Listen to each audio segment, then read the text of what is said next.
Hello everyone, आज है 11 नवंबर और आज इस वीडियो में हम बात करेंगे सुजलॉन एनर्जी के बारे में। 8 रुपये 20 पैसे का ये शेयर है। रिजल्ट्स इनके आए हैं Q2 के और वीडियो में हम उसके बारे में चर्चा भी करेंगे। साथ में ये भी डिस्कस करेंगे कि सुजलॉन एनर्जी के शेयर में खरीदारी के मौके बन भी रहे हैं कि नहीं, और भैया आखिर अदानी का कनेक्शन क्या है यहाँ पर। वीडियो को शुरू करो उससे पहले अगर आपने अभी तक चैनल को सब्सक्राइब नहीं किया है तो प्लीज़ अभी इसे सब्सक्राइब कर लीजिए, क्योंकि आगे भी कई सारे वीडियोस हैं जो आपको काफ़ी ज़्यादा हेल्प करेंगे। तो सुजलॉन एनर्जी का जो शेयर है ये 8 रुपये 25 पैसे पे ट्रेड कर रहा है। एक महीने में अगर हम देखें तो 18% का ग्रोथ है। अगर आप देखो तो 6 रुपये 70 पैसे तक गया था, एक बड़ी रफ्तार बनी, लेकिन वापस टूटना शुरू हुआ और वापस अभी 8 रुपये के आसपास कंसोलिडेट कर रहा है। एक साल में अगर हम देखेंगे तो एक साल में 26% का ग्रोथ जरूर है, लेकिन तेजी गिरावट दोनों ही बराबर है। एक बड़ी रफ्तार आती है, ऊपर की तरफ लेकर जाती है, एक बड़ी गिरावट आती है, नीचे की तरफ धकेल देती है, फिर भागने की तैयारी करता है ये शेयर, फिर वापस टूटता भी है ये शेयर। तो ये हमेशा सुजलॉन में देखने को मिला है। इवन 5 साल का भी अगर आप ग्राफ देखोगे तो एक बहुत बड़ी गिरावट पहले थी, लेकिन उसके बाद एक अच्छी रफ्तार हम देख रहे हैं। धीरे धीरे ही सही बढ़ जरूर रहा है, लेकिन बीच बीच में पिरामिड बने जरूर है, लेकिन तेजी जो आती है वो गिरावट से ज्यादा बड़ी देखने को मिलती जरूर है। यहां पर सुजलॉन के रिजल्ट्स आए हैं, उसके बारे में अगर हम बात करें तो अच्छे रेवेन्यू भी है और अच्छे प्रॉफिट्स भी हैं। सुजलॉन को लेकर अगर हम देखें तो इनका जो नेट सेल्स रहा है वो 1435 करोड़ के आसपास रहा है इस बार सितंबर का, जो 6% अप है पिछले साल सितंबर के 1355 करोड़ के मुकाबले। दूसरी ओर अगर हम बात करें तो इनका जो नेट प्रॉफिट रहा है वो 57 करोड़ से भी ज्यादा का रहा है। ये अच्छा इसीलिए है क्योंकि इससे पहले पिछले साल ये 10 करोड़ के आसपास हुआ करता था। तो मेरे हिसाब से इनका जो प्रॉफिट है वो अच्छा मैं कहूंगा, खराब नहीं कहूंगा, अच्छा कहूंगा मैं इसको। और अगर आप नजर करोगे तो इनके रेवेन्यू में अच्छी तेजी आई है, ये अच्छे संकेत है। पिछले साल से कंपेयर करो या फिर पिछले क्वार्टर से कंपेयर करो, पिछले क्वार्टर में रेवेन्यू 1380 करोड़ का था और उससे पहले पिछले साल के सितंबर क्वार्टर में 1355 करोड़ का था। तो उसके मुकाबले 1435 करोड़ अच्छा रेवेन्यू है। रेवेन्यू में बढ़ोतरी हुई है। प्रॉफिट की जहां तक अगर हम बात करें तो 57 करोड़ का इनको मुनाफा हुआ है, जो पिछले साल के 10 करोड़ के लॉस के मुकाबले अच्छा है। लेकिन पिछले क्वार्टर में 2433 करोड़ का इनको हुआ था भैया प्रॉफिट। लेकिन यहां पर अगर आप देखोगे तो ये जो प्रॉफिट जो इनको हुआ था वो एक्सेप्शनल आइटम से 2470 करोड़ का था, मतलब कि एक टाइम वन टाइम जो आया था पैसा वो था, इसीलिए आपको ये ज्यादा दिख रहा था। अगर ये ना होता 1470 करोड़ तो शायद ये पिछले क्वार्टर में भी लॉस में होता, लेकिन वो था इसलिए प्रॉफिट में दिखा रहा था। लेकिन इस बार वो ऐसा कुछ एक्सेप्शनल वाला नहीं था, लेकिन फिर भी अच्छे रेवेन्यू की वजह से अच्छे प्रॉफिट इनके बढ़े हैं, और जो कि मेरे हिसाब से बहुत ही अच्छी चीज यहां पर देखने को मिल रही है सुजलॉन में, कि रेवेन्यू अच्छे हैं, प्रॉफिट भी अच्छे हैं। लेकिन शेयर प्राइस में कोई इतना बड़ा जंप आज देखने को नहीं मिला, क्योंकि आप ये नहीं कह सकते कि बहुत अच्छे एक्स्ट्रा ऑर्डिनरी हो गए यहां पर। और दूसरी बात यहां पर यह भी है कि सुजलॉन ने हाल फिलहाल में ही राइट इश्यू के थ्रू पैसा रेज किया हुआ है। राइट इश्यू के थ्रू इन्होंने पैसा रेज किया हुआ है और डेफिनेटली लॉक इन पीरियड, मतलब जो अभी जिनको शेयर अलॉट हुए नहीं है, लेकिन जैसे ही अलॉट होंगे कुछ लोग होंगे जरूर जो 5 रुपए पर शेयर मिला है तो भैया प्रॉफिट बुकिंग भी कर सकते हैं। तो ये एक चीज यहां पर जरूर हो सकती है कि क्या होगा उसके बाद, तो वो भी देखना इंटरेस्टिंग रहेगा सुजलॉन में।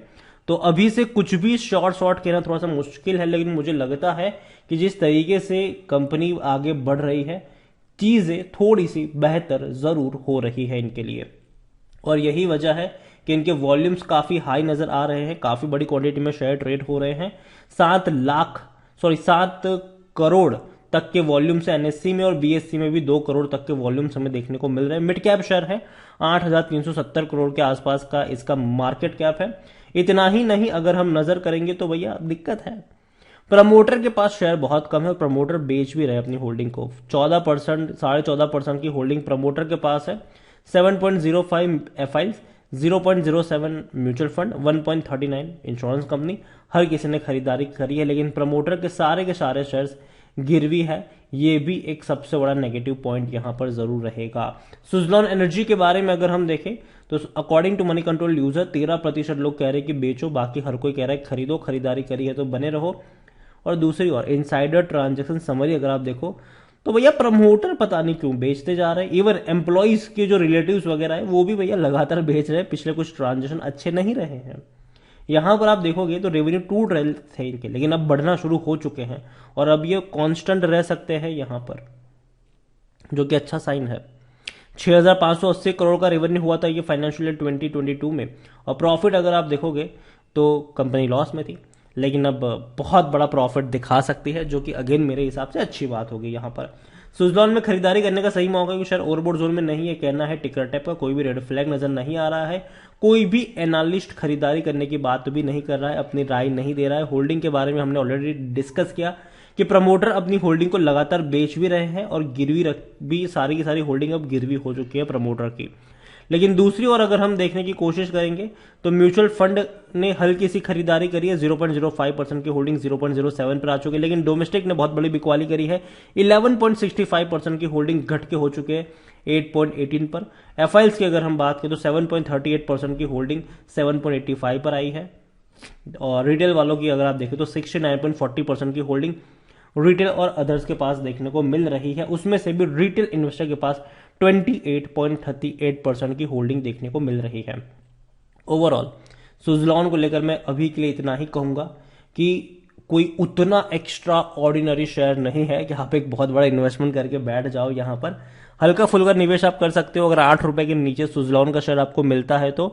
और रही बात अदानी के एंट्री को लेकर, तो हाँ, अदानी की एंट्री को लेकर कोई अपडेट नहीं है, लेकिन अदानी ग्रीन ने इनको प्रोजेक्ट दिया है, ऑर्डर दिया हुआ है, इस बार भी दिया है, 3 साल पहले भी दिया था। तो अदानी ग्रीन से इनको ऑर्डर मिल रहे हैं, जो कि अच्छी बात है, और उम्मीद करते हैं कि आगे भी ऑर्डर्स इनको मिलते रहे। और जहां तक बात है अदानी ग्रुप की और भैया हमारे गौतम अदानी की, तो अभी तक कोई ऐसी अपडेट नहीं है कि वो सुजलॉन को खरीदेंगे, क्या करेंगे कुछ नहीं कह सकते यहाँ पर। लेकिन लेकिन अगर लगा तो खरीद भी सकते हैं, लेकिन अभी के लिए वो सारी चीज हम कंसिडर नहीं करेंगे, वो फ्यूचर पे है, क्या होगा क्या नहीं होगा वो न्यूज पर है। तो अभी के लिए इतना ही कहूंगा कि हाँ, धीरे धीरे पोटेंशियल नजर आ रहा है, यहाँ पर धीरे धीरे प्रॉफिट दिखा रही है ये कंपनी। इन्होंने हाल फिलहाल में ही अगर आप देखोगे तो कंपनी का जो सबसे बड़ा मेन इश्यू था वो था डेट, कर्जा, और कंपनी ने राइट इश्यू के थ्रू पैसा जुटाया, 1,200 करोड़ रुपए जुटाए, जिसका बहुत बड़ा इस्तेमाल वो लोग करेंगे अपने कर्जे को चुकाने के लिए। पहले अपने डेट को रिस्ट्रक्चर किया, उसके बाद इन्होंने राइट इश्यू के थ्रू पैसा जुटाया, तो जो एक अच्छी बात है और मेरे हिसाब से उसमें कोई बुराई भी नहीं है। लेकिन हाँ, कई सारे शेयर्स की डंपिंग भी हुई है, वो हमें यहाँ पर ध्यान भी रखना चाहिए, क्योंकि जब हम बात करते हैं नए शेयर्स जब भी आते हैं हम ये कहते हैं कि डंपिंग हुई, तो यहाँ पर भी वो चीज़ ज़रूर है। तो एक बहुत बड़ा इन्वेस्टमेंट नहीं करना चाहिए, लेकिन हाँ, 8 रुपए के नीचे अगर जाता है तो हल्का फुल्का निवेश कर सकते हो, उतना ही करो जितना नुकसान सह सकते हो। वीडियो को यहीं पे एंड करूंगा, पसंद आया हो तो लाइक कर, शेयर करें, चैनल पर अगर पहली बार है तो प्लीज सब्सक्राइब करें, और सुजलॉन एनर्जी के बारे में आप क्या सोचते हैं वो भी आप मुझे कमेंट में लिखकर बता सकते हैं। Thank you.